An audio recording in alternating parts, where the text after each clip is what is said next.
What's up, you guys? This is HJ here, and in today's video, I'm going to be giving you guys an exclusive, well, not really exclusive.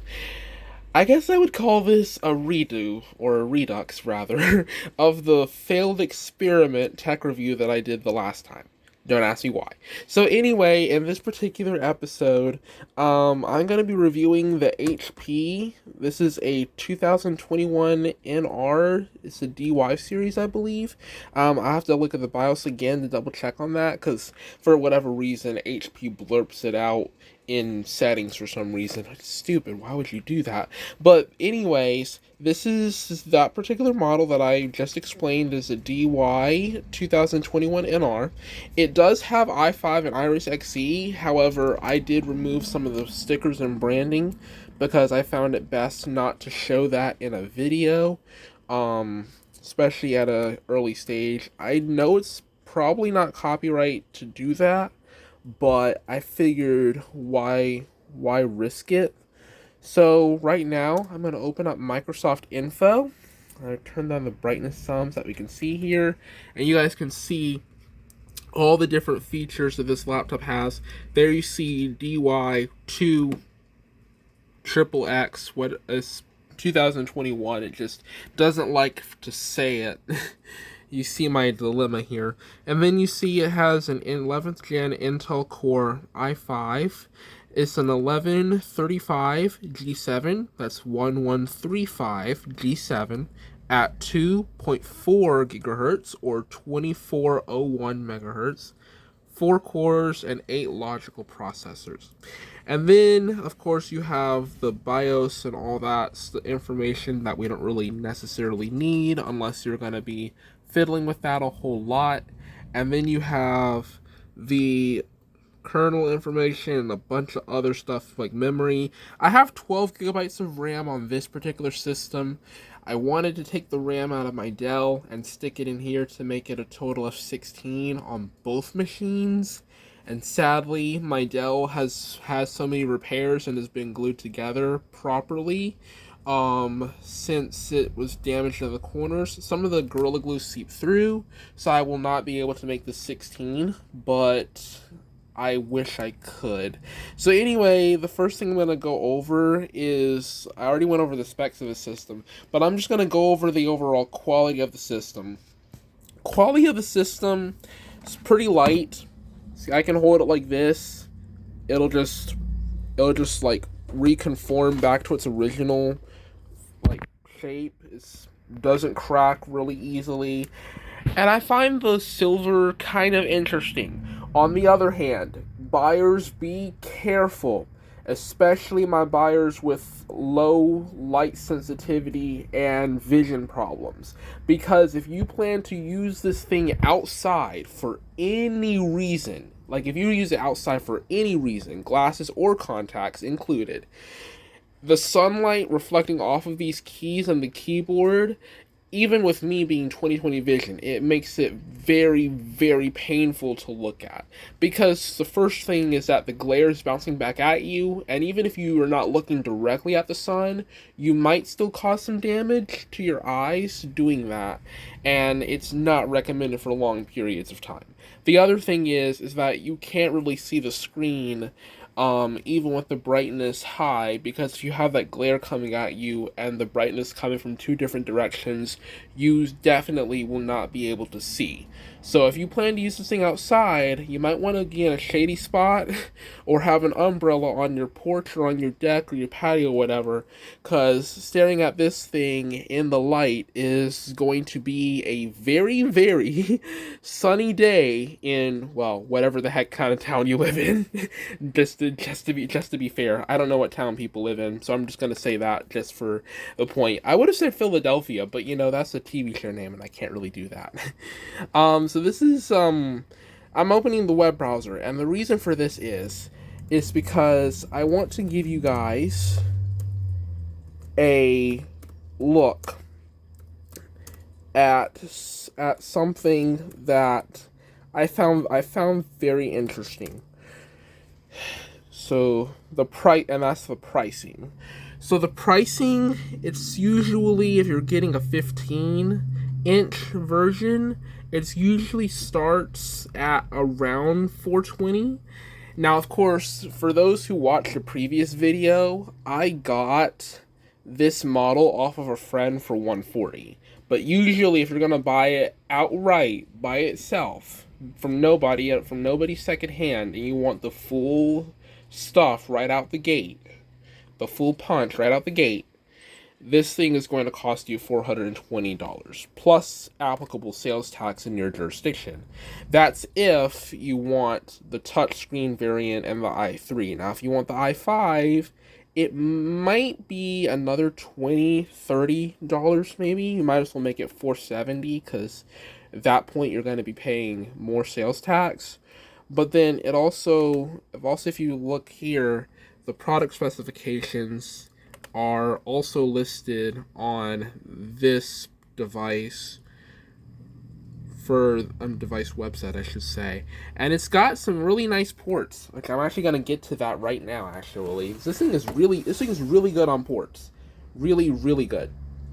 So over here, I have a media card reader, and the one thing I like about HP when they do their media card readers is, like, people like Dell, some of their media card readers, you have the media card partially sticking out. If you bump into it in any kind of way, you might risk damaging your SD card or completely snapping the SD card or adapter in half, which wouldn't necessarily be a fun experience because you have all your data up there. One thing I like about HP is that they have a habit of consistently making theirs deep enough where only, like, the top edge of it is, like, sticking out for you to remove it, which is a really nice feature because I can just do this, and if I grab it hard enough and in the right angle, pops right out, and it's like decently deep, so it makes it a lot easier to insert and take it out, but it also makes it less likely for it to be exposed fully or partially and then break if you have any kind of collision course with it, like an asteroid hitting the Earth. And if you guys are like me and you guys have a Samsung phone or a newer iPhone that takes Type-C support, or if you have a hard drive, solid state drive that requires Type-C, does have a Type-C port, the one issue with this port is that I don't like the HDMI being on the right. I like the HDMI being on the left to match with most of the televisions and monitors that I use.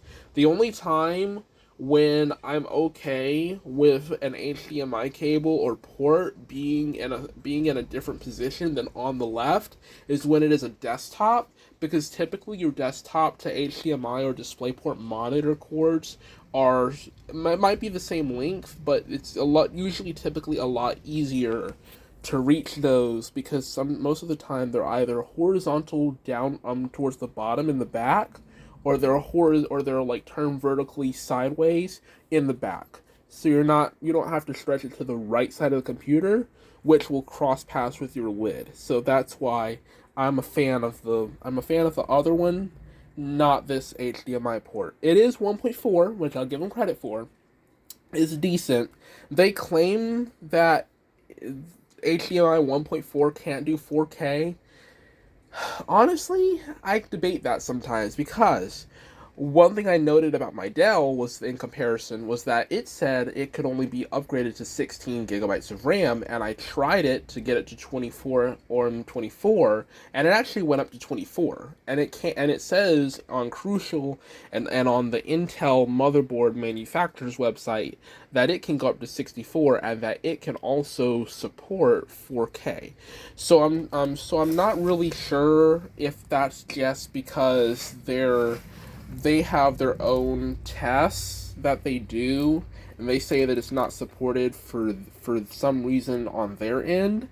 But usually when you get conflicting information like that, if you know the board manufacturer and you know that it's a higher spec motherboard like an i5 11th gen or greater, it might be best to go off of the Intel motherboard manufacturer or AMD. Just know what you're getting yourself into before you do that, because they might be right. It's 50-50 shot, so be careful with that. Now, the other thing I like is the USB Type A ports, because they did 2 of these and 1 USB-C.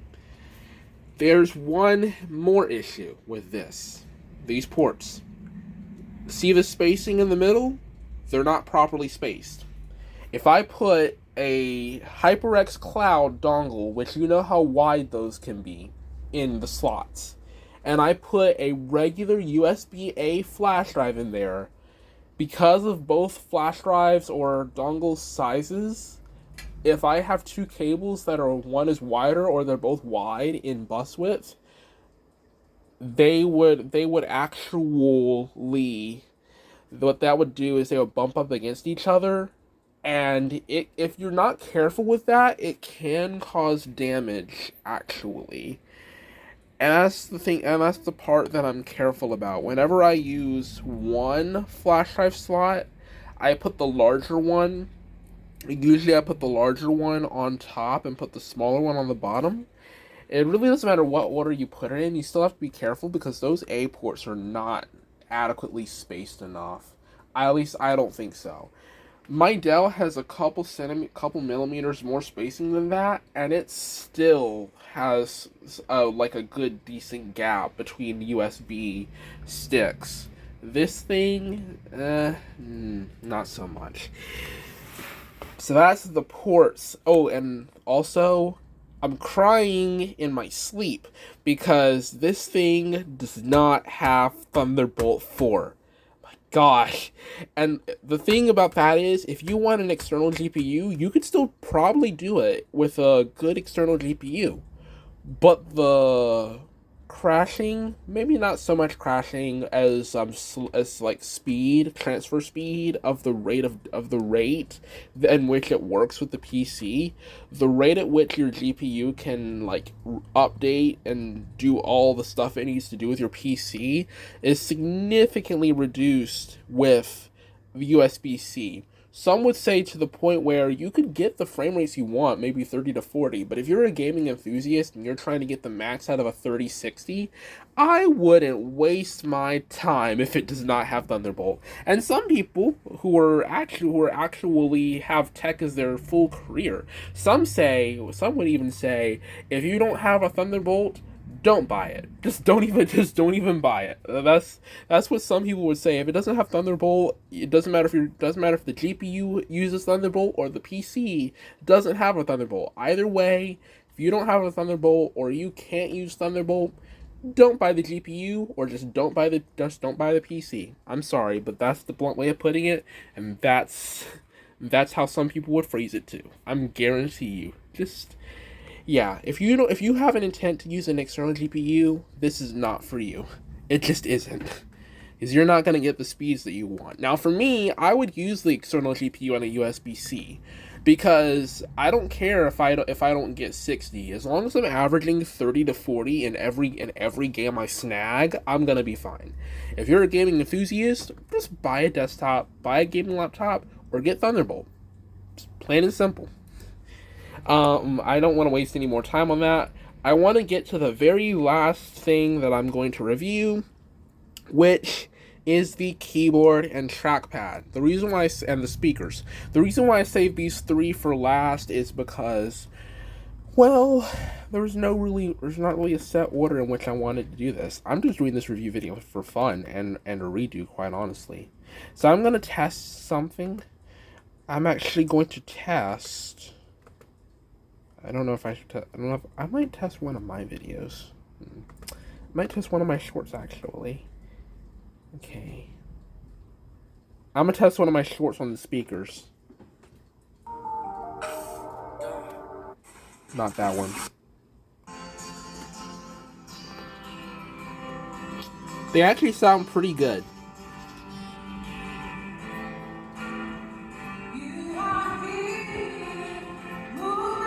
And this is just a short video that I recorded a while back.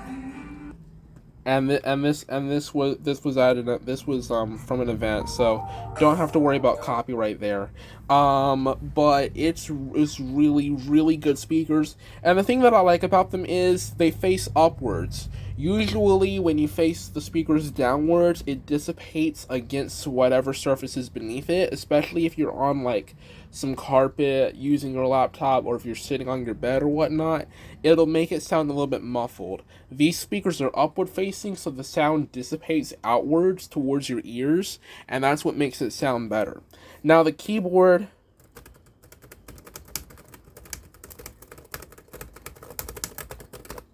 very satisfying, especially for me because I have autism, so of course it's going to be satisfying, but for you, maybe half as satisfying, still pretty satisfying. And the trackpad, I give them a 100% thumbs up. Not because it's extended towards the top, but because it's wider. They gave you more space on both sides, but they also gave you a wider trackpad. And why is this important? Because for people like me who have like relatively medium-sized hands, they want to set their palm over here on this, and they want to use their right or left hand to scroll, then they're still going to have space to do that. They've done a very nice job of making sure you have enough space to rest your hands on either side or to scroll at the same time. And it also makes it easier for people like me, because whenever I'm using my right or left hand on the trackpad, I feel as though I have this sort of space, the amount of spacing that I need on the trackpad, without being condensed. And also it makes my left clicks and right clicks a little bit easier. But one thing I will note though is that what they could have done is they could have put like a line in the middle. They could have put like a Sharpie or something and drew a line in the middle to divide where. Matter of fact, if I had a Sharpie, I could like draw one in if I wanted to. But yeah, if you have a Sharpie, you can draw one in. But you can clearly see where the middle is. But what you can't do is you can't tell where you're clicking at. If you're right clicking or left clicking, you have to be like far to the edge to do that, and that's the only downside to the trackpad that I don't like, is because you can't really see where you're clicking, you can't see the line, you have to kind of guess. There's nothing there to like tell you, hey, this is the right click, hey, this is the left click. And quite honestly, a lot of laptops have been doing that. The only one that I know that does not, the older laptops don't do it, like your 2010, your 2008 laptops, a lot of them don't do it. They have like the actual separate trackpad and separate buttons. I don't think ThinkPad does this either, and I know Asus doesn't do this. They have the markings for some of their trackpads too.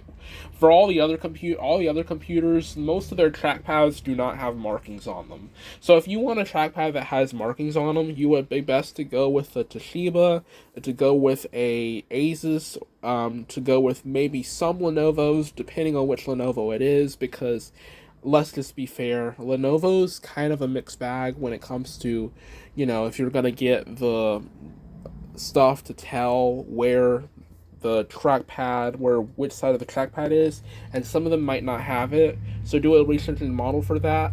And I want to say there are some gaming laptops that have that feature too, where they'll tell you which side you're on. Like, I know some older gaming laptops have it. I don't know about any of the newer ones. But if you have the right kind of marker, and you have like a silver surface, or if you have like a surface that you have a Sharpie marker that's easily visible, you can easily draw on it. Just, I would make sure to use a marker that, if you know what you're doing, if you can just draw it like that and then have it, and then make sure it doesn't rub off. Like, if you have like a good decent marker that will not rub off no matter what surface you put it on, then I would suggest doing that. Or optionally, if it keeps rubbing off, you could always replace it. But if you're that concerned about it, but I don't know anybody that's going to be that concerned about whether it's marked or not. I really don't. But I just thought that was pretty interesting that they didn't mark this. So anyways, I hope you guys enjoyed this video. I'm proud that I redid it, because the last video was quite horrible, in my mind. So I went ahead and redid this video for you guys because I thought you guys would like me to review separately. If you guys want the Dell review, I can do the Dell review. And I forgot the battery life. The battery life on this says this all day, but it's actually 4 to 5 hours. But yeah, if you want the Dell review, just comment in this video if you want the Dell review, because I can do the Dell review. That's about the only review that I can do at this moment, because I don't have anything else to review. But I definitely like the outcome of this, and I hope you guys will too. So shout out to you guys for being awesome, and I'll catch you guys in the next video.